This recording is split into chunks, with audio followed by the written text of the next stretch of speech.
And the reason Chris is here, I mentioned it this morning, is that Chris was here last year and spoke, and all Chris does is he talks about his experience and who he is.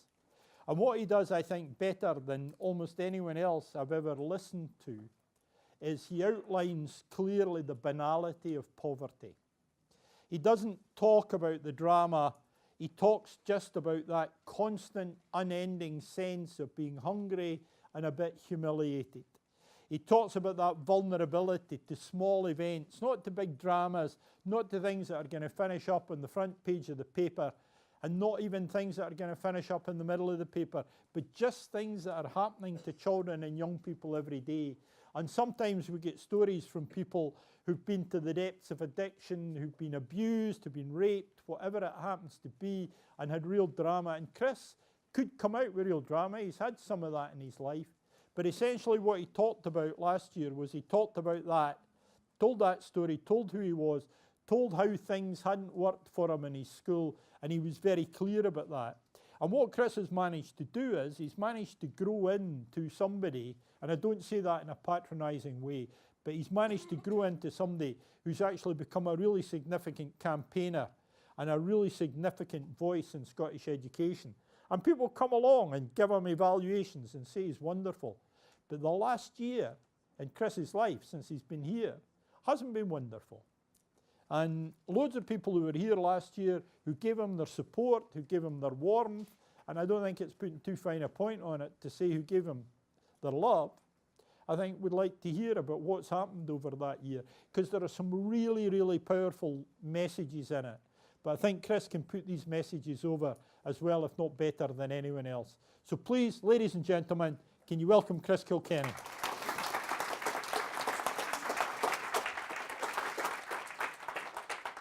I'm pretty sure last year at the conference I conveyed how much I disliked on making people clap before I'd even spoke. And he still does it everywhere we go. Well, as many of you may already know, I'm Chris Kilkenny. David, probably when I say, as many of you already know, curses under his breath the word unfortunately, because I'm forever a pain in his arse. I'm here to sort of update you on what's been happening, because I embarked on a journey. I started off on that journey, me, my dear friend, accompanied by a couple of reliable Sherpas on a cold and snowy morning in March 2018. Just over a month later, we've battled nature herself, and we've overcome Scotland's notoriously unpredictable weather to reach our final destination of this conference. Pause for applause.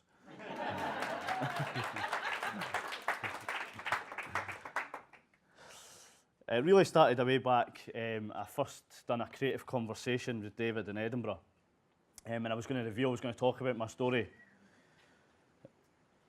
Did somebody press a button there to do that on purpose?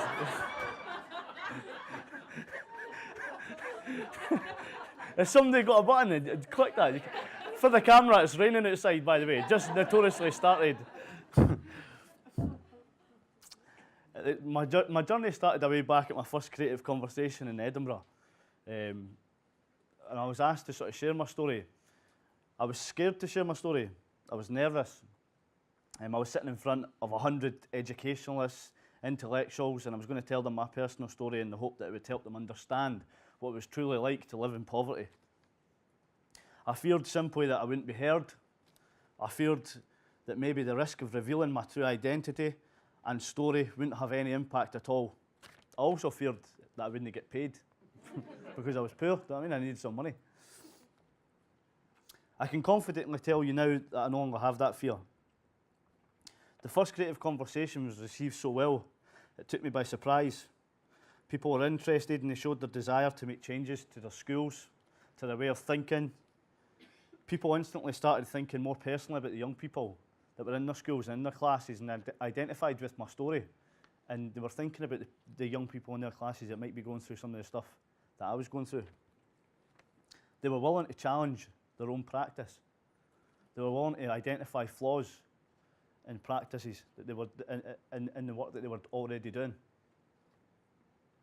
It turned out that me, Chris Kilkenny, a guy from Wester Hailes, had some valuable knowledge that could be just as useful to the likes of you guys as any textbook or university lecturer. It took a wee while for me to take that on board. It took a lot of pushing from other people for me to realise my self-worth and to know that the knowledge that I had was actually useful to other people. I had to see the difference and see it happening.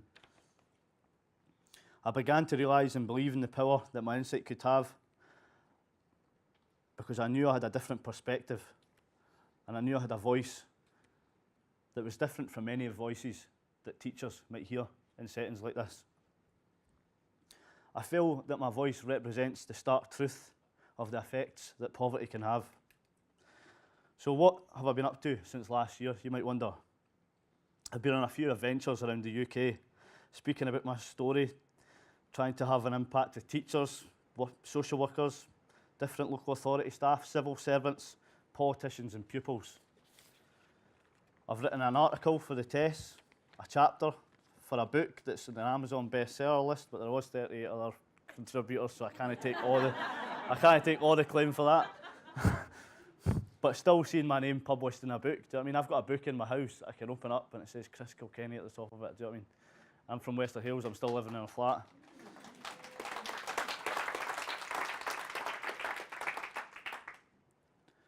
It's not been all fairy tales and flowers over the last year. Due to my own personal circumstances, I found myself homeless. Since I last spoke at this conference, me and my little boy experienced the strain of the local authority housing departments. We spent 6 weeks in a hostel before we got somewhere stable to live. I witnessed injustices, personally felt the strain of poverty again, and I still have the fire in my belly in regards to the inequality they face in our country.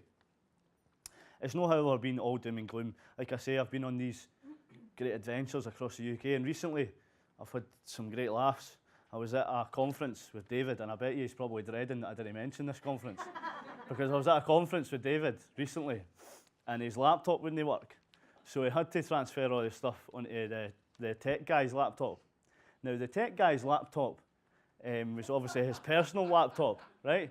So when it was a big, really fancy screen, right, took up the whole room, and David was speaking away, and the laptop timed out, and it was a picture of the guy's bird in her underwear. And David was speaking away, thinking he was the right funny guy, as he usually is. And people are roaring across the room, and David's not turned around to see that there's a picture of a naked lassie behind him. So there's been great laughs and great times in these journeys and stories and the stuff that's happened. I also, quite recently, last week I was at George Watson's College, speaking to all the young people. It's an independent school in Edinburgh, so it was really formal. We'd never usually get into a place like that to speak to their pupils. And they were all very smartly dressed, all blazers, shirts tucked in, trousers on. They were all adhered to whistles. They have a whistle system in George Watson's College. So the whistle means they must sit down immediately. So they were whistling at them when they sat down. And I got up onto the stage to speak, and it was like a big, massive concert hall. And I said, I had shirt and jeans and shoes on, and I could see the sort of head teachers and stuff looking at me as if to say, yeah, I don't know if this guy's formal enough for our venue. And the first thing I said was, I must be the only guy within a mile radius with his shirt untucked. And 2,000 people stood up and roared and cheered. So there's been some really great times. I mean, I've had some good times on this journey. My goals are regularly changing and adapting as my journey continues, and I've spent the last year on a bit of a roller coaster. Some months living well and helping others by travelling around the UK, speaking at schools and conferences, even speaking in front of politicians. I even spoke in front of the International Education Advisory Council, whilst at the same time the night before I was preparing for that event, whilst living in a hostel with my 4-year-old little boy. Times were tough for a bit, but that's just life. With the help and support of many kind people, it got stable a lot faster than it would have when I was at school, because I had people backing me. When I was at school and stuff went wrong, I never had anyone backing me.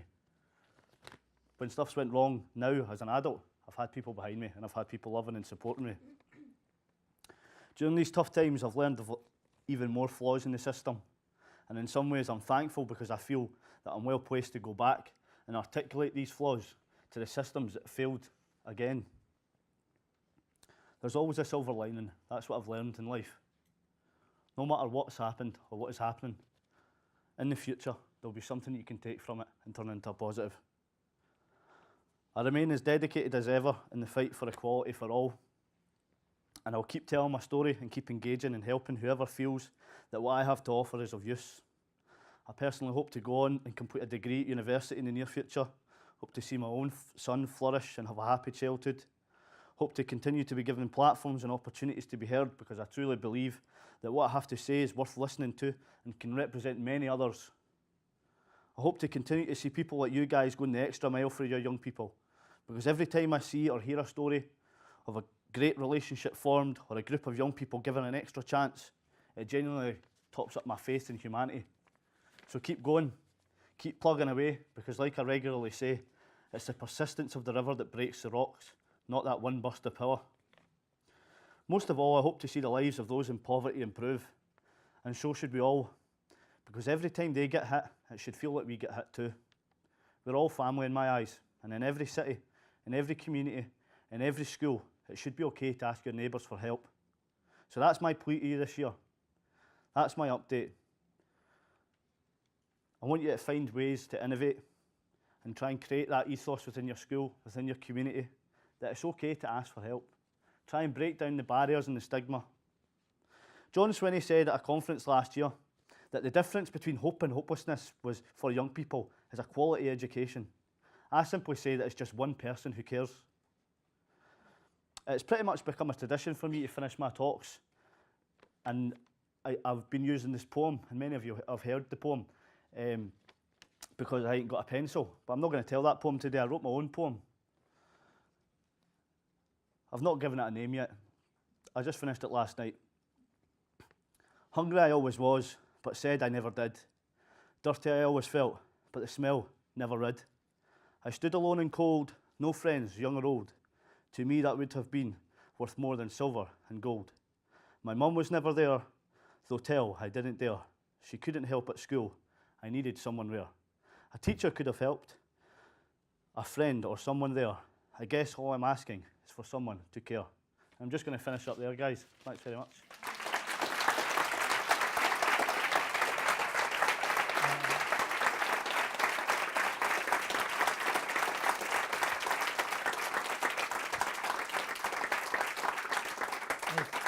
Anything, anybody want to ask Chris anything, any questions, any points? Are you happy with that?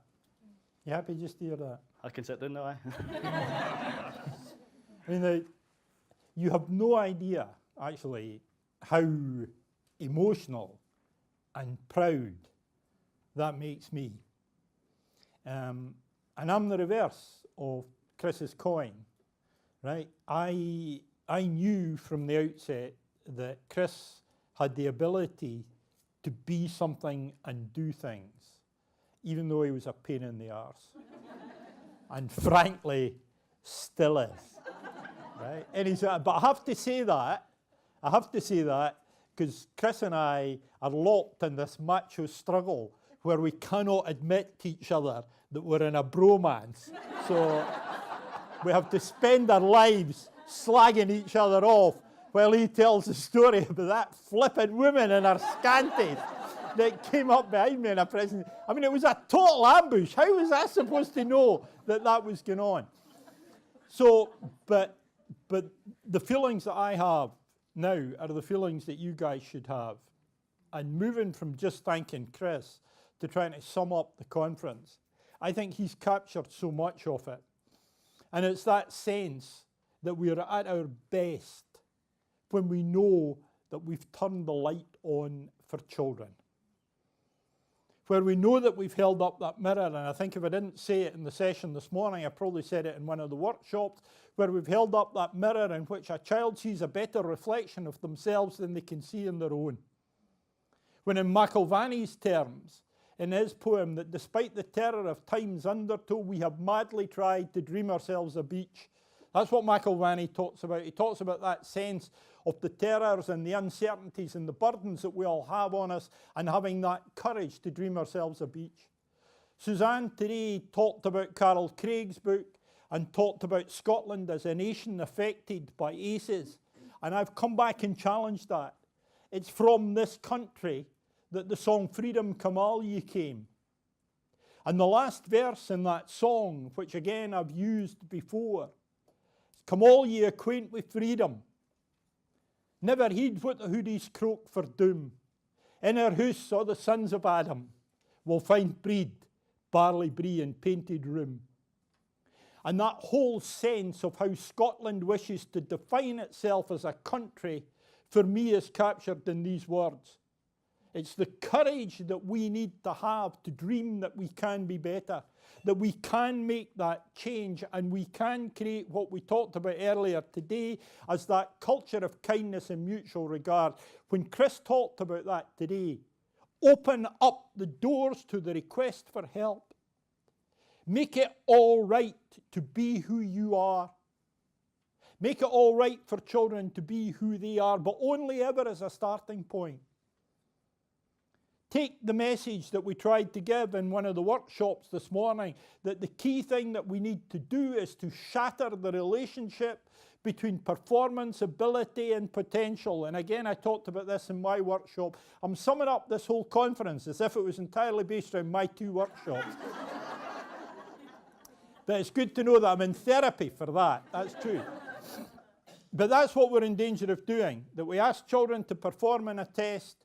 On the basis of their performance, we decide their ability, and on the basis of that decision, we decide on their potential. We must never be in a position where we limit a child's potential because of our failure to expect enough from them. And the other thing that I think has come out of today, and again I apologise for it because people in my workshop have heard me say it, let us stop this rhetoric of comparison. Let us stop this rhetoric of closing the gap.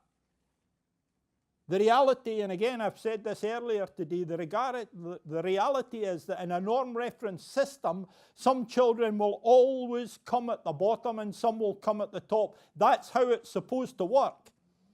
And in you being asked to close the gap, you're being asked to make sure that children significantly affected by disadvantage outperform children who are not. We are asking the damage to exceed the advantage. That's what closing the gap means. The reality that we need to deal with and the target that we need to set is that no child should fall short of an outcome which was in their reach and potential, because we failed to give them the belief in themselves that they needed to make that transition and provided them with the tools in terms of knowledge, understanding, skills, and self-awareness and resilience that would allow them to reach that outcome. This isn't making some children better than others. This is simply about recognizing that we have a responsibility to recognize who's in front of us and to bring together the needs, attributes, and abilities of the learner with that which needs to be learned. What John Swinney demonstrated is that we have a sympathetic government who are committed. But I think that what it revealed was they're not entirely sure how to translate that commitment into a reality. And we need to help them with that. This is not a government that needs criticism, and I'm not saying this from a political standpoint.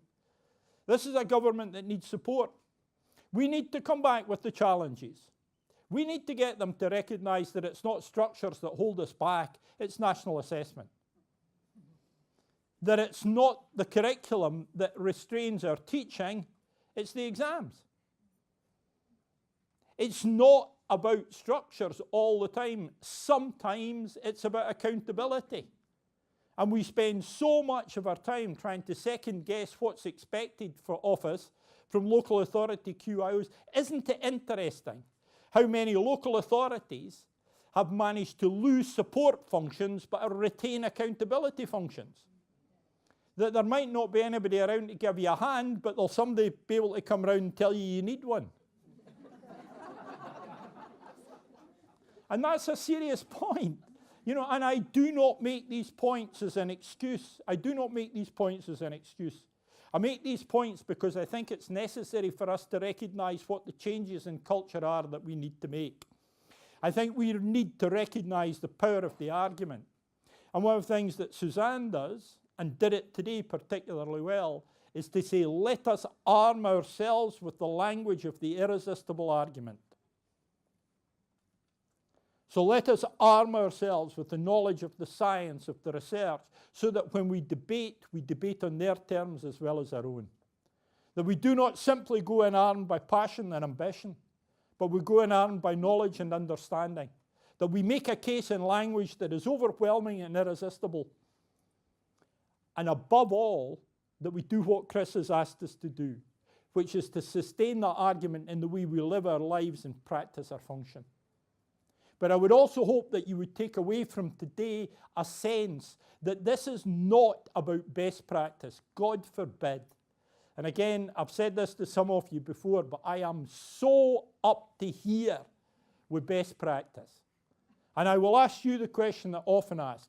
If you have ever raised attainment in your school on a windy day, raise your hand. And as I've said before, we know what wind is, don't we? It's like crack cocaine for children. It just like sweeps through the playground. They're orbiting the building. Right? And I think I'll just go in and raise attainment now. Children seem very receptive. Oh! Right? I paraphrase merely for effect. You get where I'm coming from? I told you, because I keep telling everybody in a vain attempt to convince you that I might be credible. I keep telling people that I was teaching in the autumn. And I talked about the primary 1 class that I was teaching that was really challenging. And the last morning I had with them went really well. It was only one major disciplinary incident. It was an absolute triumph. And nobody was hurt. And that was another, that's a positive indicator in that class. So I was feeling really good about myself, and I looked round at the end of the morning. The class teacher had been in observing me, right? And he's looking at me like I'm Captain America. He's looking at me like I've just performed a miracle. I'm looking to see if my pants are outside my trousers, and have I got a cape on? And I walked over to him, I just put my arm round him, and he said, David, he's a really solid guy. He goes, David, I don't think a man's ever touched me as much as you have. And out of a pure sense of mischief, I said, are you starting to like it? And he said, memorably said, I wouldn't say that, but I'm getting used to it. That's the first step. But I put my arm around him, we had that conversation, and I said to him, Andrew, there's something I want you to remember, son. He goes, what's that? I said, I'm not coming back this afternoon. And that's the truth of it. Loads of people can do a good lesson. Loads of people can do a good morning. But changing outcomes doesn't happen in a good lesson, and it doesn't happen in a good morning. It happens over a term. It happens over a week. And what we need to start talking about amongst ourselves is the idea of sustainable practice. And we need to recognize that what we have in this room is we have people who can help us to better understand what sustainable practice looks like. What we want is we want to see practice which is shot through from time to time with the excellent and the exceptional. But what we want is we want to recognize that there would be a culture in our teaching which would be characterized by care, interest, and listening, which would be characterized by being open and respectful, which would be characterized by a willingness to move and shift with the needs, demands, and interests of our classes, where we would not chase targets for the greater glory of the school, but chase success for the greater benefit of the young people. And that's why it's so important that this conversation finished today, really seriously finished today with Chris. Because that was Chris's workshop. I mean, he did brilliant things in his workshop. He'd prepared resources for it and everything. He'd done all of that stuff. But the title of it was The Black Box. He's the boy that flew through the system and crashed, as did too many others. He needs to come back and tell his tale, and we need to listen to it. And so does John Swinney. But when we listen to it, what we've got to do is we've got to remember that the next step is action, and sometimes it needs to be the action of continuation and persistence, and not the action of innovation. We need to recognize that sometimes it's important just to check. As Suzanne said earlier, how did we say hello? How did we greet the young people? How did we define the culture of our classrooms by the actions that we take? And none of this is new. But that's the benefit of it. You should come to days like this, not always to learn new things, but simply to recognise who you are. If I'd been able to connect up my laptop, what I would have done to finish off at the end of the day is I would have made you listen to Tim Harton, who many people in this room are far too young to ever have heard of, singing Reason to Believe. And what Harton talks about in the song is he talks about looking to find a reason to believe. And I use it because fundamentally that's what you do. You give a reason to believe. You give a reason to believe for young people in your care. At your best, you give a reason to believe to them and to their colleagues. To the members in the committee who've made the effort and put in the time to make days work, you give them a reason to believe that it's worthwhile. For speakers, Chris, Suzanne, John Swinney, people who've turned up to do workshops here, people who've turned up to help work at the event, you've given them a reason to believe that it's worthwhile and effective. And you've done that by the respect which you've shown, particularly to Chris. The willingness that you've had to enter into workshops where things didn't work, and I'm only talking about mine, right? And you put up with improvisational ranting. That's a really kind audience, right? But you've also had excellent people who've come along with excellent ideas and practical support, and you've responded to that. This conference is always a joy to work at. It's always a joy to be part of. Only partly because of the people at the front of the room, and mainly because of the people in the rest of the room. And if there's a note to take away for me, summing up today, it's that we need to remind ourselves they're a collaborative, we're a collective. We come together because we share context, we share circumstances, and we share ambition. And I think we've been very clear today that our ambition is to make as much difference as we can for those young people who most need that difference to be made. And as long as you go away reinforced in your ambition and reassured in your practice, the day for me has been a success. And if it has been a success, it's been thanks to the STEP committee, thanks to the speakers, and thanks to the other colleagues who put workshops together.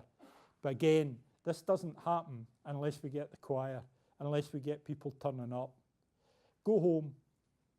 That's an instruction. Stay for the AGM and the raffle, right? And John Swinney will be back in a minute. He volunteered to come back and draw the raffle. That was the other highlight. But go home. And one of the things you might consider doing this evening is going on and look for Hero Hero, David Byrne and the choir. And what you'll see in that is you'll see a choir pulled together within an hour, waiting in a hall. David Byrne, great Scottish singer, lead singer with Talking Heads, fantastic singer in his own right, comes in and sings with the choir. And they sing David Bowie. We can be heroes just for one day. That's an ambition worth having. But a better ambition, if we set the standards right, you can be heroes every day. What you do is heroism and not accountancy, and never forget it. Thanks for that contribution. Hopefully see you next year. Thank you very much.